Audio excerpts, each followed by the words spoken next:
Senator Booker of New Jersey. Thank you very much, Mr. Chairman. Judge, Your Honor, it's very good to see you. Forgive me, when you were in my office, you were focused on the hearings and a lot of the substance and had such great questions. I could not stop being just joyous that you were sitting in my office, and I couldn't stop bringing up to you the historical nature of this. Forgive me, I grew up in a small black church where I was taught to make a joyous noise unto the Lord. And this is not a normal day for America. We have never had this moment before. And I just want to talk about the joy. I know tomorrow in the coming hearings we're going to have tough, hard questions, but please let me just acknowledge the fact that this is not normal. It's never happened before. The Senate is poised right now to break another barrier. We are on the precipice of shattering another ceiling, another glass ceiling. It's a sign that we as a country are continuing to rise to our collective cherished highest ideals.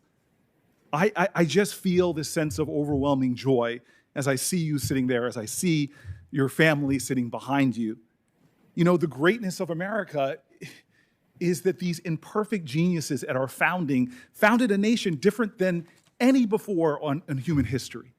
It wasn't because we all prayed the same or looked the same. They put forth in a constitution the best hopes for humanity. And the story of America, I think, is a testimony to this world of what diverse people can achieve. It's been said by so many of my colleagues about the fact that we have had 115 Supreme Court justices, and we shouldn't diminish the accomplishments of mostly these 108 white men. They were extraordinary patriots who helped shape this country. But now we are seeing to the highest court in our land a hopeful day like this. That so many of the people, so much of the rich talent of our nation who could not scarcely ever dream of sitting on the Supreme Court, now we are showing that we will indeed go deep into the waters of our nation and pull forth the best talent.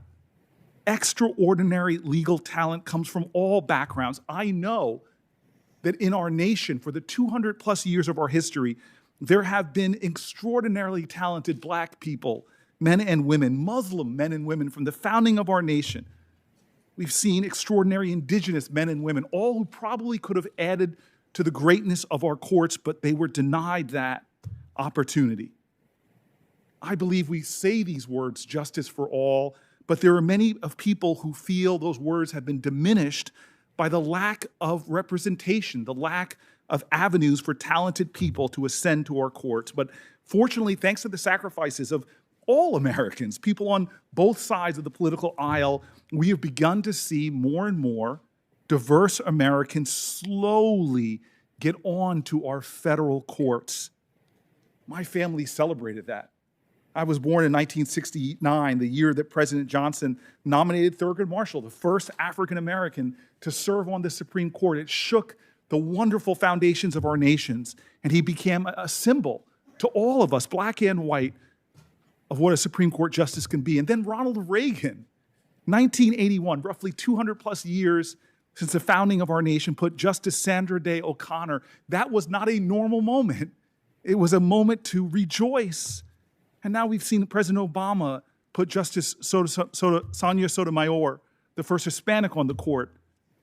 And what I'm seeing in this Congress, my colleagues and I, doing is we are opening the doors of diverse talent to our federal courts in ways we've never seen before. Think about this. President Biden has nominated the first ever Article III Muslim judge to our federal courts.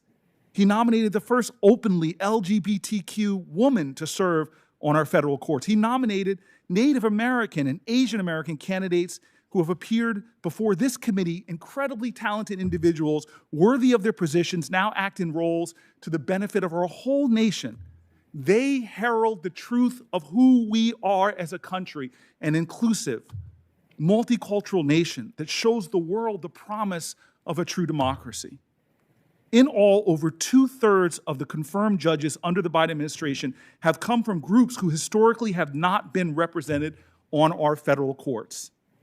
So for those reasons and more, today to me is a day of joy. I cannot tell you how happy I am.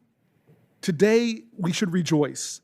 because President Biden nominated someone that we've heard to be the 116th Associate Judge of the Supreme Court, who is extraordinarily talented and who also happens to be a black woman.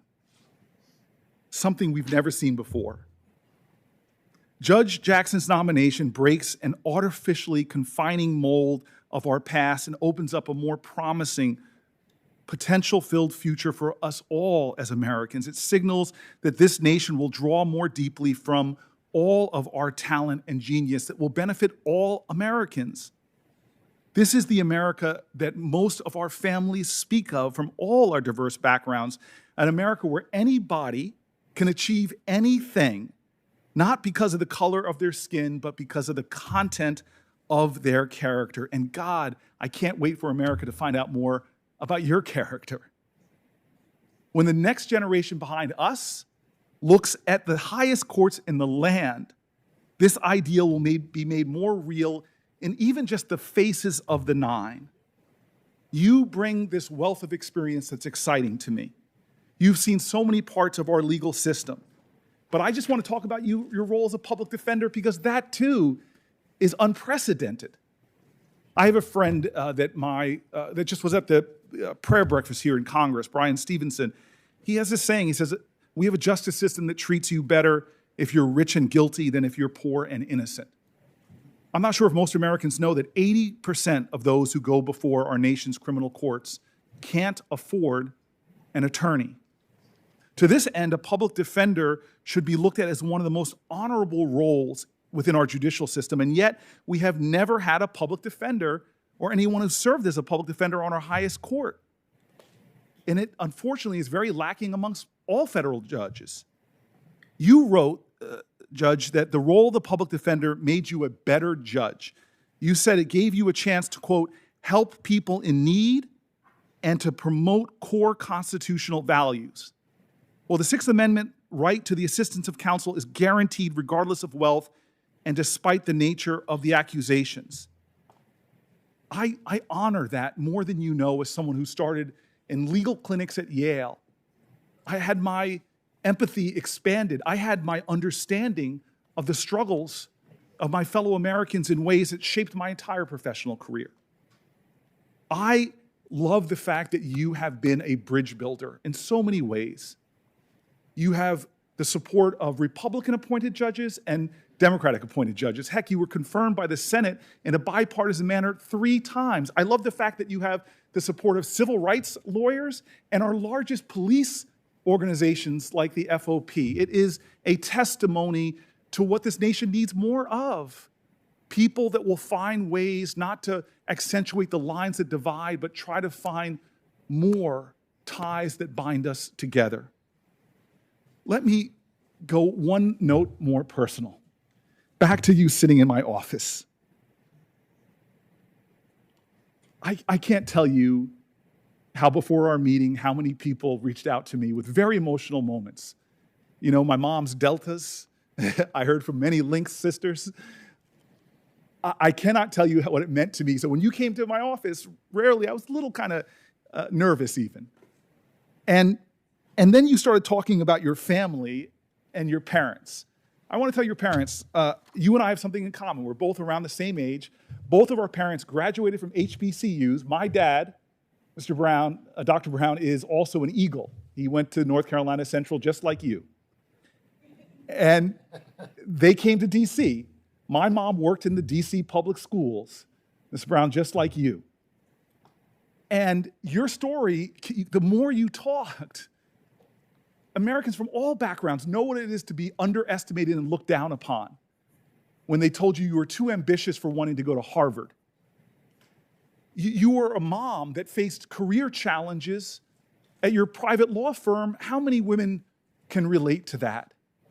The more you spoke about your personal story, the more I know it is an American story that folks from all backgrounds can relate to. But there's something that really moved me. Behind you and your family is your daughter, Layla. And when she was 11 years old, I love this, she wrote a letter to President Obama urging him to nominate her mother, you, to the United States Supreme Court.